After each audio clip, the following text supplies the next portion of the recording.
हम गणित शिक्षण में भारतीय गणित में लीलावती के योगदान के बारे में जानेंगे। यानी लीलावती का भारतीय गणित में क्या योगदान था। तो सबसे पहले हम लीलावती के बारे में जानने की थी कौन। यानी लीलावती भास्कराचार्य की पुत्री थी।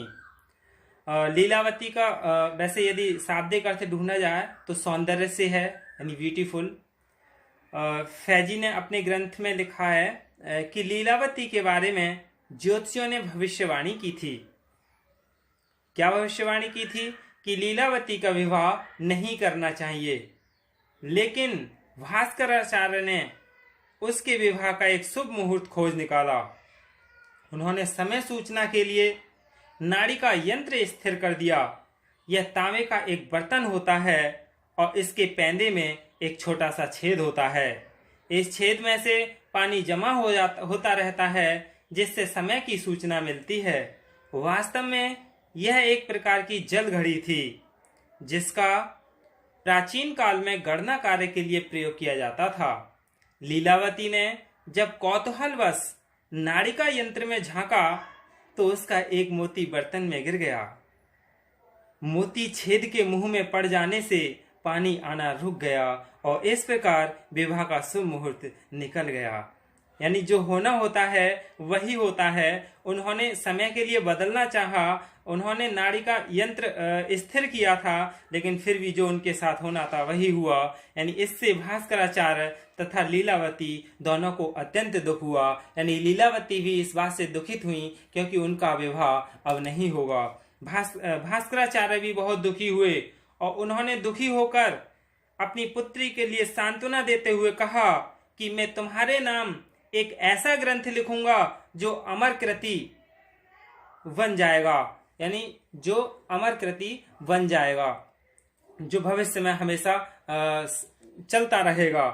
इसी आशय से भास्कराचार्य ने अंक गणित पर एक पुस्तक लिखी, जिस पर वह वर्षों से मेहनत कर रहे थे, और इसका नाम लीलावती अंक गणित रखा।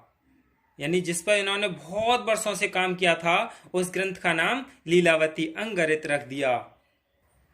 भास्कराचार्य ने केवल लीलावती ग्रंथ की ही रचना नहीं की, बल्कि 3 अन्य महत्वपूर्ण ग्रंथों की रचना की। बीजगणित, सिद्धांत शिरोमणि और गोलधिया की भी रचना की। लीलावती ने गणित के क्षेत्र में अपनी अलग पहचान बनाई थी।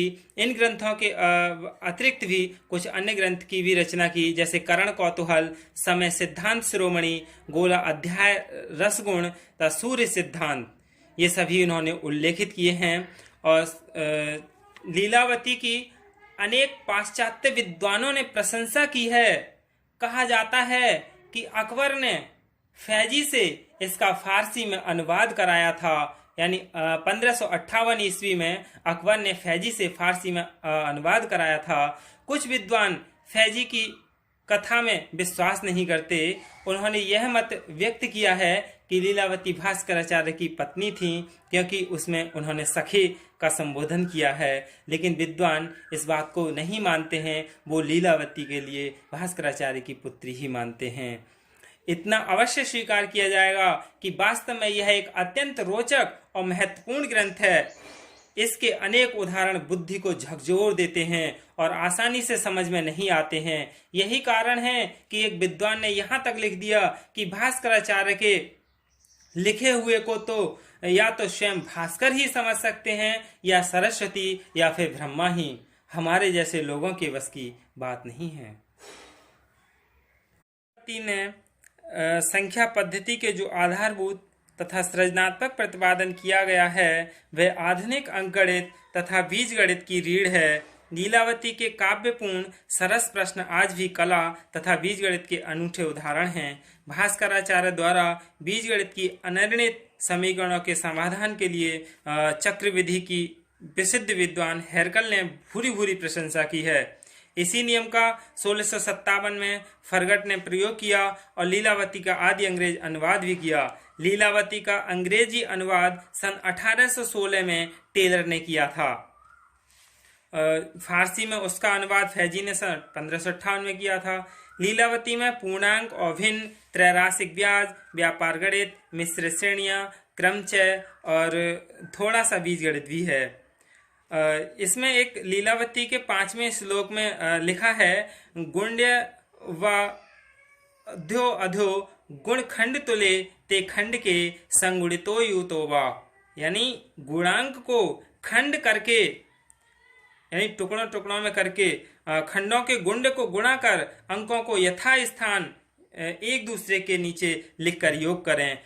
जैसे उन्होंने एक दिया था a गुणा बी प्लस सी, यानी इसके लिए खंड खंड करके a की b से गुणा की प्लस फिर a की c से गुणा की। इस तरह से उन्होंने ये नियम दिया था और इसी आधार पर एक और इन्होंने अपने 6ठे श्लोक में यही कहा है कि इष्ट यानी कल्पित अंक से घटाए या जोड़े गए गुणांक से गुण्य का गुणा कर उसमें इष्ट अंक से गुणित गुण्य को जोड़ने या घटाने में गुणनफल प्राप्त होता है। जैसे x की y से गुणा करें तो x माइनस वाई और y प्लस ए वाई, इसे हल करेंगे तो यही आएगा। इसी तरह से ये जहाँ a क्या है कल्पित माध्य है, इन्होंने हल भी किया था 27 गुणा 22, तो यहाँ हल करके भी देखा तो वह कितना आया था, 506 आया था।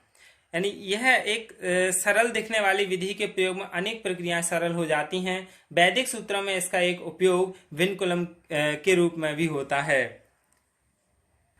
लीलावती ने 7वें श्लोक में भी एक और नियम दिया है, भाग देने की क्रिया घटाने की पुनरावृत्ति के रूप में परिभाषित की जा सकती है। जैसे इन्होंने ये दी थी x माइनस वाई और minus y dot dot p बराबर q, यानी p पर बार, यानी और अनंत तक चलते रहते हैं।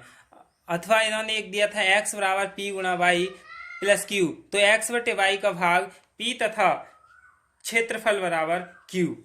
यानी निखिल विधि का प्रयोग भी लीलावती में अनेक गुण रहस्य संबंधी प्रश्नों को हल करने के लिए प्रयुक्त हुआ था और इन्होंने भाज्य और भाजक में समान अपरिवर्तक हो तो दोनों को इसमें भाग दे सकेंगे, यानी भाग दे देंगे। जैसे ax के लिए ay से भाग देंगे तो x बटे y आएगा। वेदों में जो सिद्धांत सूत्र में थे उनकी पूर्ण अभिव्यक्ति लीलावती में हुई। यानी भास्कराचार्य ने अंगणित और बीजगणित के साथ साथ ज्यामिति में भी महत्वपूर्ण कार्य किया। उनकी लीलावती के क्षेत्र व्यवहार नामक अध्याय में काफी सारे प्रकरण समावेश हैं। समकोण त्रिभुजों पर प्रश्न, वृत्तों तथा चतुर्भुजों के क्षेत्रफल, वृत्तों के क्षेत्रफल और पाई का मान, ये सभी क्या है लीलावती ने दिया। धन्यवाद।